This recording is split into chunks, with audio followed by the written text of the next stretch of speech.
pag-uwi ni Justin sa kanyang bahay, nagtanong ang kanyang ama kung kumusta siya. Ang sagot ni Justin na sobrang pagod siya nito dahil kakatapos lamang ng Hell Night. Nagtanong ulit si Rafael sa kanyang anak kung nakapasa ba si Moises. Nagtanong si Justin sa kanyang ama kung bakit siya concern ni Moises. Ang sagot ni Rafael, dahil natural kaibigan niya ito. Sinabi naman ni Justin na okay lamang si Moises at sinabihan din ni Rafael ang kanyang anak na magpahinga na siya. Kinabukasan, sinopresa ni Grace at Manong Ernesto si Moises na bisitahin sa kanyang dorm. Nakapasok sila sa loob dahil binigyan nila ng daing ang may-ari at ginising na nila si Moises. Sobrang nagulat si Moises sa biglang pagbisita ng kanyang ama at ate. Kapag nakita ng kanyang ama ang kanyang mga pasasahita, sigurado siya nito na magagalit ito sa kanya. Kaya tinakpan niya ng kumot para hindi nila makita. Ngunit nagdududa naman si Manong Ernesto na may itinatago si Moises sa kanila, kaya inalis niya ang kumot at sobra siyang nagulat sa kanyang nakita. Pinagalitan niya ito dahil sumali pa rin si Moises sa fraternity at hindi niya tinupad ang pangako nito sa kanya. Kaya nasuntok niya ang binata kasi sumali pa rin siya para magpabugbog. Sumagot si Moises sa kanyang ama. Sinabihan niya ito na gagalit siya na sinaktan siya ng frat, pero kapag siya ang bumugbog nito sa kanya, okay lamang para sa kanya. Bata pa lamang siya, tinitiis na niya ang lahat ng pananakit nito. Lagi niyang sinasabi sa kanyang sarili na huwag siyang umangal.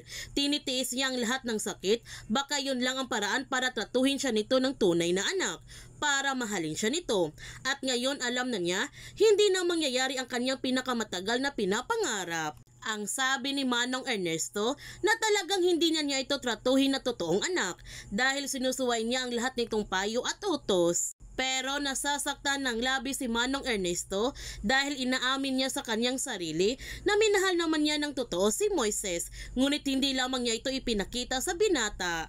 Kinagabihan, nagpakalasing ng husto si Manong Ernesto at sinabihan ni Grace sa kanyang ama na alam naman niya na hindi niya gusto na saktan si Moises.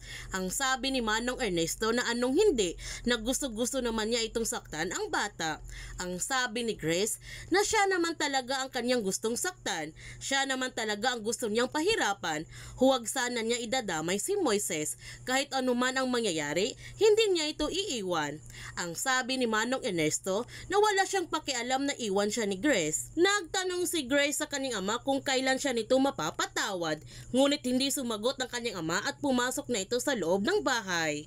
Habang si Moises, kahit paulit-ulit pa siya nitong saktan ng kanyang ama, hindi siya susuko.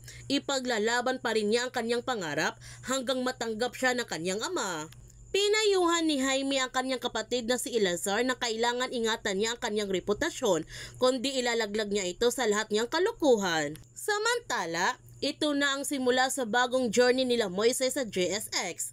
Pinapaalala ni Justin sa kanila na kaya sumali sila nito dahil sa brotherhood, bound by its principles, karangalan, katapatan para sa kapatiran hanggang sa kamatayan. Sobrang masaya si Moises dahil sa wakas, membro na siya ng JSX.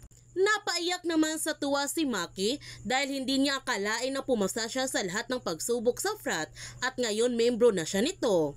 Gayon pa man, mukhang may karibal si Moises sa puso ni Maxine dahil sa mga malalagkit na titig ni Justin para kay Maxine na naghihiwatig na may lihim siyang pagtingin sa dalaga. Kaya huwag natin palalapasin ang kapanapanabik ng mga tagpo sa Pamilya Sagrado. Kung bago ka pa channel ko, don't forget to like, subscribe, and click notification bell para palagi kang updated sa mga videos in-upload ko. Thank you for watching and God bless to everyone!